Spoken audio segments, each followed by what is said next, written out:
Hello, my name is Ashley Boone. This is my Case Connections video presentation. Okay, so I'm going to start with case number 4 about the previously healthy 2-month-old female. So a 2-month-old female comes into the emergency room with symptoms including jittery spells, excess sleeping between feedings, hypoglycemia, hepatomegaly, and an increase in blood lactate. There are a couple different diagnoses that have similar signs and symptoms, including hereditary fructose intolerance, galactosemia, glycogen storage disease, and finally glucose 6-phosphate dehydrogenase deficiency. Starting with hereditary fructose intolerance.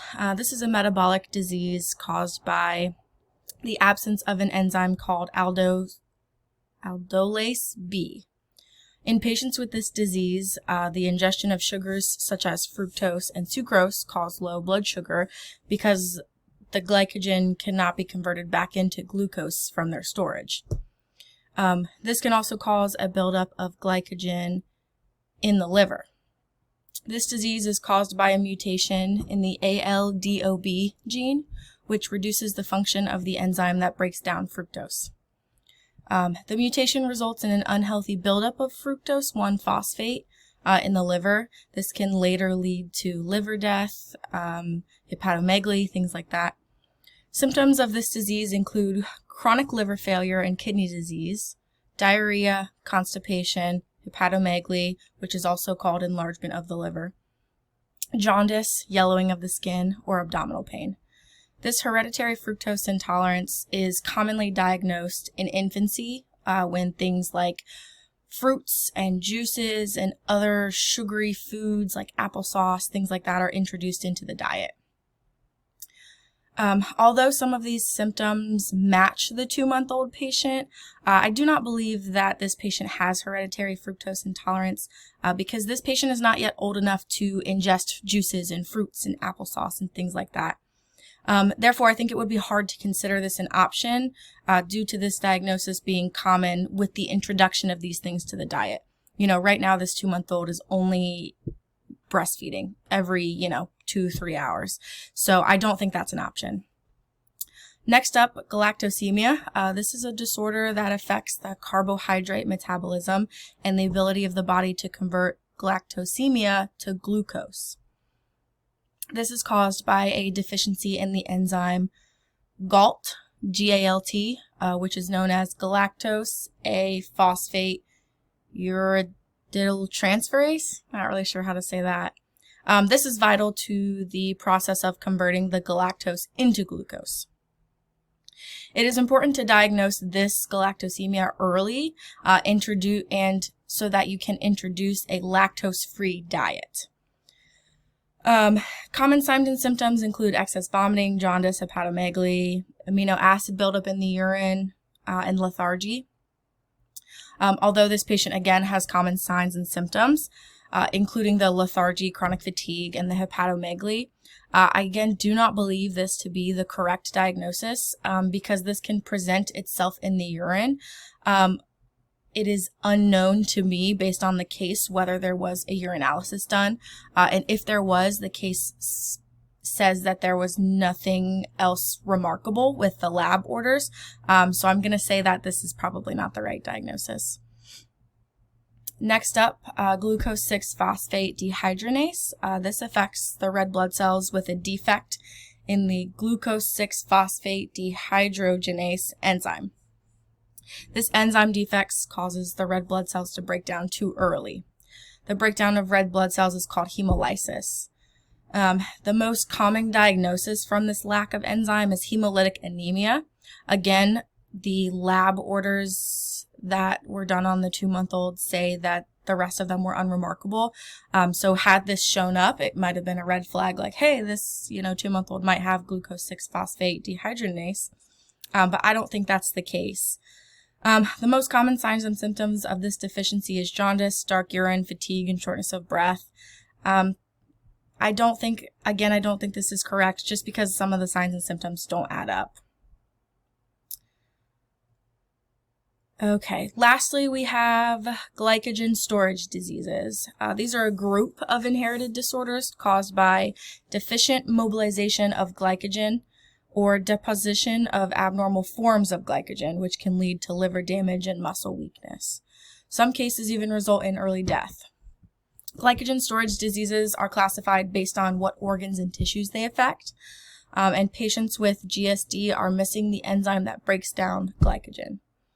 The body stores excess glucose in the liver as glycogen, and when muscles need fuel, the body then breaks down that glycogen into glucose to fuel your muscles. With this enzyme missing, they can't do that conversion. This causes low blood sugar during, and I quote, periods of fasting. It is commonly diagnosed within the child's first year of life. And I think that this 2-month-old patient has a glycogen storage disease.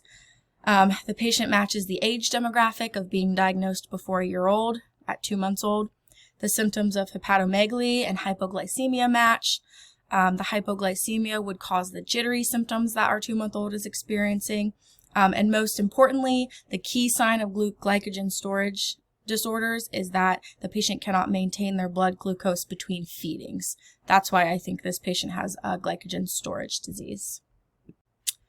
For my next case, I chose case 2 about the 16-year-old female who has recently been diagnosed with a deficiency of muscle glycogen phosphorylase. Okay, so these deficiencies of muscle glycogen phosphorylase are underneath the glycogen storage disease category, which is, again, a flaw in the gene that makes the enzyme muscle glycogen phosphorylase. So this results in the body's inability to break down the glycogen in the muscles. This deficiency is rare. It is inherited by recessive genes from both parents. And this type of GSD is also called McArdle's disease. Some common signs and symptoms are myoglobinuria, which is myoglobin in the urine, fatigue, exercise intolerance, muscle cramps, muscle stiffness, pain, things like that. In a normal metabolic system, muscle glycogen phosphorylase is used to break down glycogen to maintain blood glucose, as the skeletal muscles use it for energy. This stored glycogen is converted back into glucose and used to give energy to the skeletal muscles while they are being used. With this GSD, the body cannot complete this conversion of glycogen to glucose in the muscle and thus cannot properly energize the skeletal muscles during any kind of exercise. Patients with McArdle's disease typically have an intolerance to exercise due to the imbalance between muscle energy, demand, and supply.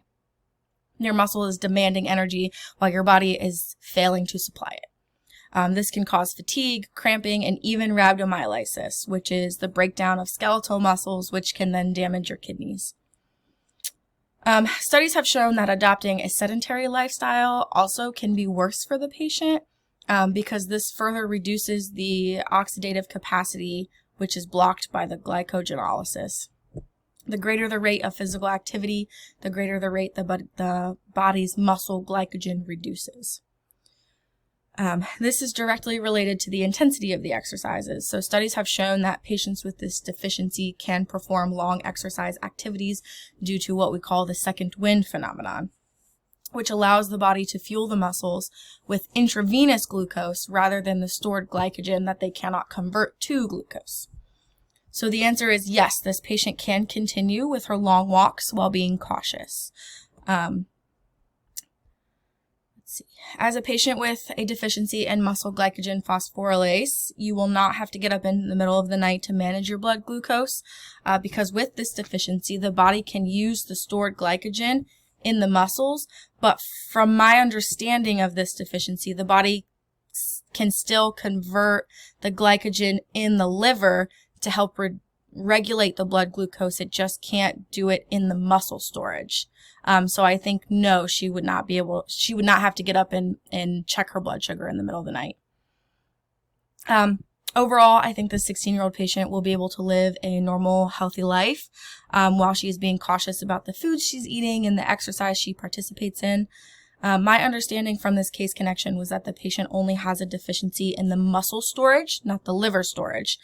This means that the patient can still do the conversion of glycogen to glucose in the liver, but not in the skeletal muscles. So overall, I think she'll be able to live a long, healthy life while learning how to manage this deficiency.